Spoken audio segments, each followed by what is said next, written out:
Influenza, written by Ned Jansen. Introduction.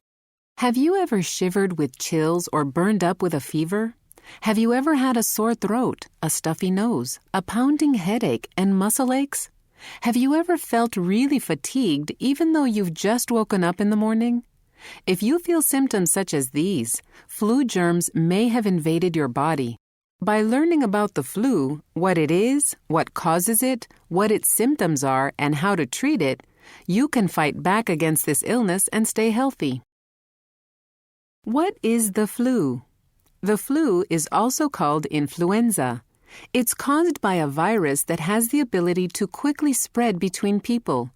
A virus is a tiny microorganism, a microbe or germ, that is invisible to the naked eye. A virus is composed of a little bit of genetic material surrounded by a hard protein shell that protects it.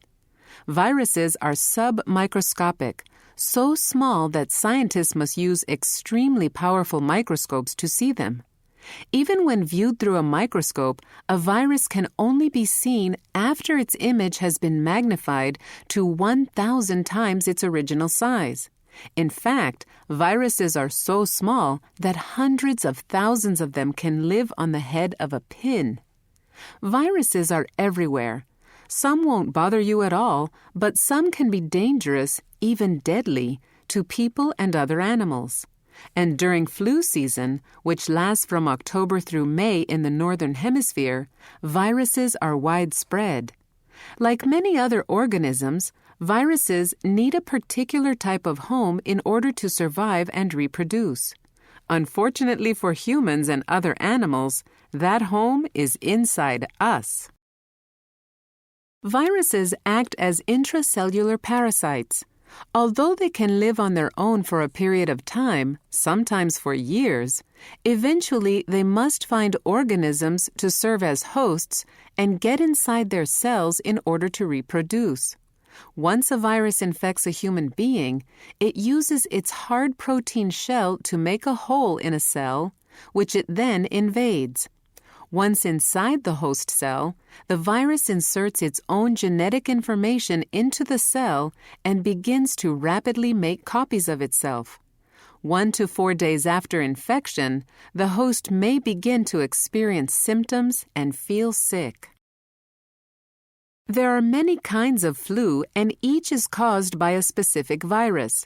But even though there are different types of flu, their symptoms are very similar. Flu is an infection of the respiratory tract that usually causes you to feel achy, feverish, congested, fatigued, and sick to your stomach.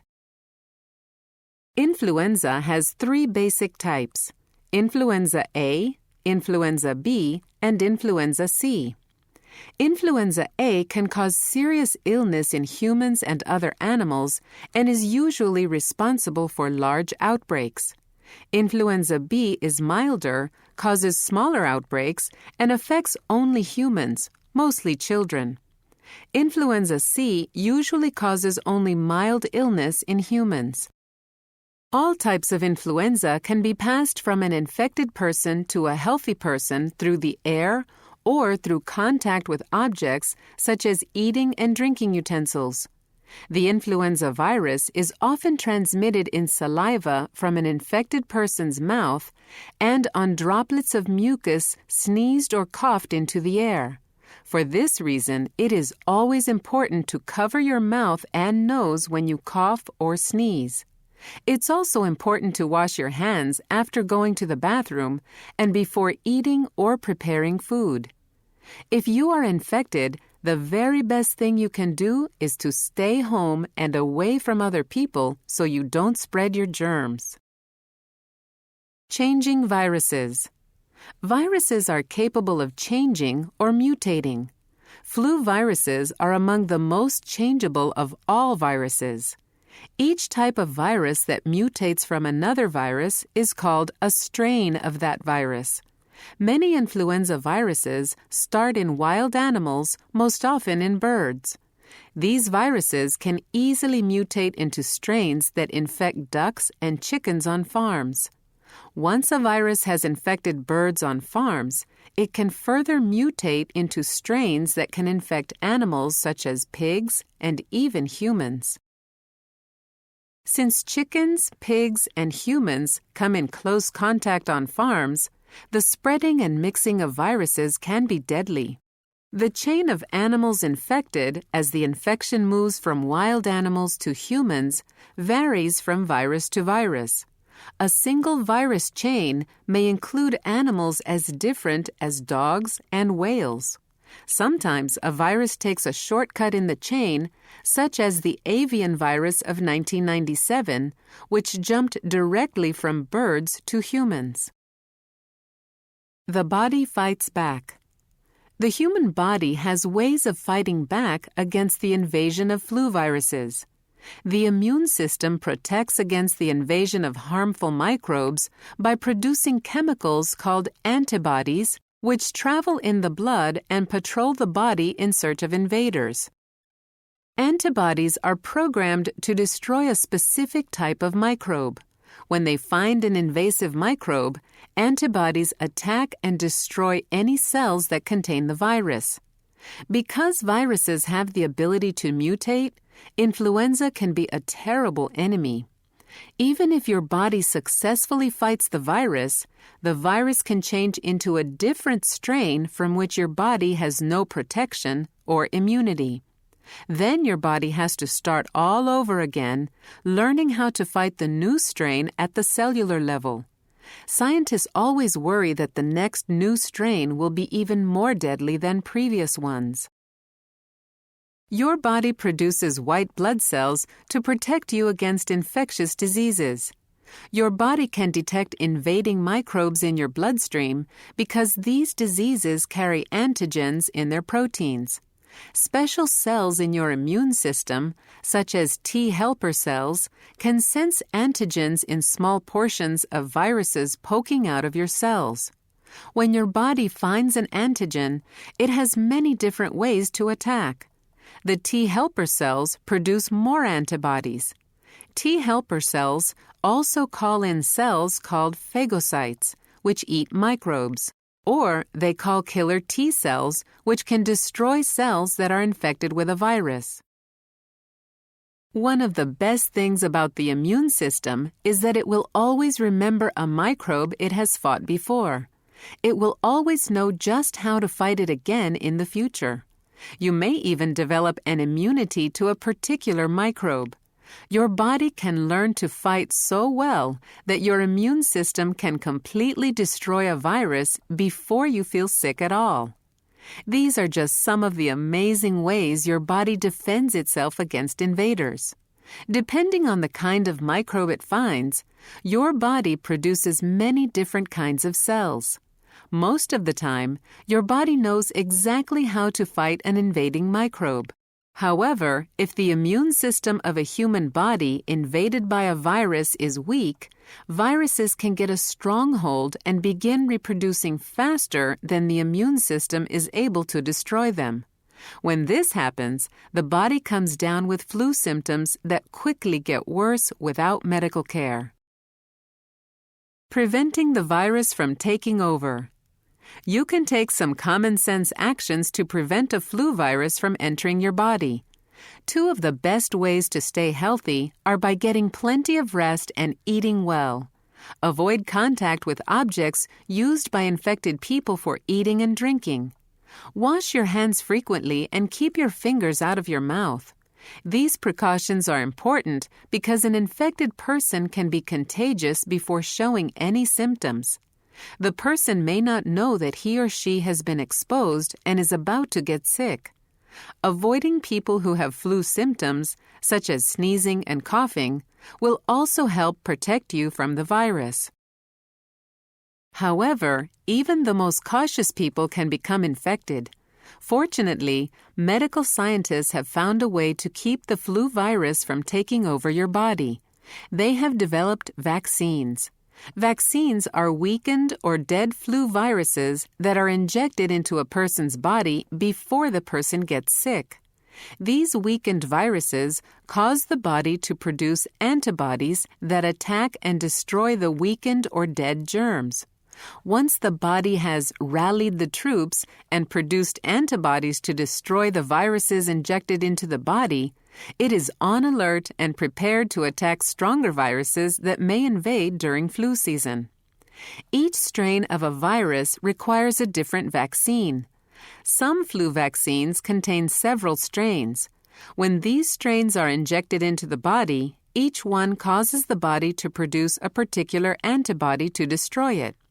Exposing the immune system to multiple strains prepares the body to defend against many forms of viruses that doctors think might be present during a particular flu season. Do you know? British physician Edward Jenner developed the first vaccine in 1796 when he injected patients with cowpox virus to protect them from the similar but much more dangerous smallpox virus. Vaccines for most viral strains have an 80% prevention rate, which means that 80% of the time you'll be immune and won't get sick from a strain you have been vaccinated against. That's pretty high, but it's not perfect, so you might still get the flu even if you've received a vaccine. But if you've had the vaccine, your symptoms will be milder. You won't ache so much, and you won't feel so hot. However, if you become infected with a strain that is different from those in your flu shot, you can still get sick. Scientists must be good detectives to predict which strains to put into the shot each year. Not everyone has the same risk of catching the flu, and some people get more seriously ill than others. People who are very young or very old, or who already have health conditions such as diabetes and heart disease, are at greater risk of catching the flu than others. Treating the flu. Preventing the flu is not always possible. However, once viruses infect your body, you still can do several things to fight back. Pharmacies offer many over-the-counter medicines that can help relieve the symptoms of the flu. These medicines can eliminate the achy feeling in your head and muscles. They can also help reduce a fever. Drinking plenty of fluids, such as water or fruit juices, can also help.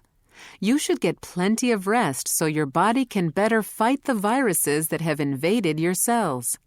Think about all the work your immune system has to do when it's fighting an infection. It's no wonder you feel pain and exhaustion. There's a war going on inside your bloodstream. Give your body plenty of water and rest so it can do its job. Most people recover from the flu without receiving any special medical treatment. For very serious cases of the flu, however, doctors do have some medicines that they can use. Although antibiotic drugs have no effect on viruses, some antiviral drugs do target flu viruses. However, antiviral drugs and medicines that work well against one strain of virus might be useless against another strain. Viruses can also develop resistance and even immunity to drugs over time. History of the flu. Throughout history, there have been many outbreaks of influenza. Some of them have been mild and not very widespread. Other outbreaks have been severe, spreading throughout the world and killing millions of people. Once a flu virus develops and infects a few people, it can spread rapidly to become an epidemic. Scientists have evidence suggesting that flu epidemics date back hundreds and possibly even thousands of years. Each epidemic has killed thousands of people or more. The history of any influenza outbreak begins with a single person. On March 11, 1918, a young man in the U.S. Army reported to a hospital with a fever, sore throat, and a headache. Shortly after, many other soldiers at his base developed the same symptoms. In 1 week, the Army hospital was treating more than 500 sick soldiers. By the end of spring, 48 of those people had died. At first, no one knew why, not even the doctors and scientists. Doctors later learned that the illness was caused by a particular strain of the influenza virus. In total, this strain of influenza, known as the Spanish flu, killed more than 600,000 Americans and 25 to 40 million people worldwide.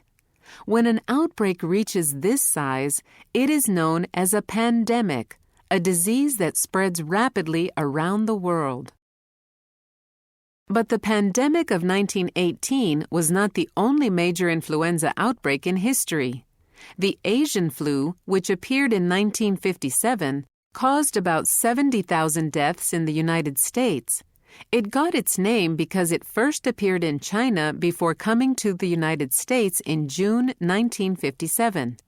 Another strain of flu, the Hong Kong flu, was first detected in Hong Kong, China. In 1968, this virus caused another pandemic, resulting in 34,000 deaths in just the United States, as many people as live in a small city.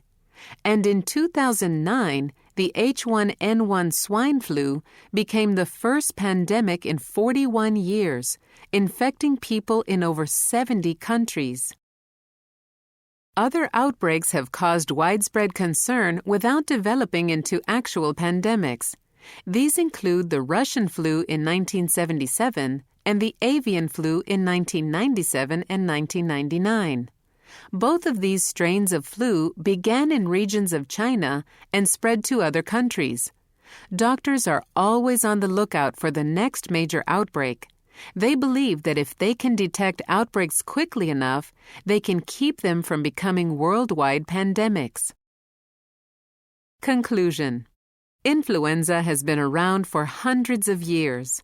Because flu viruses can change and develop into new strains, influenza may never be wiped out.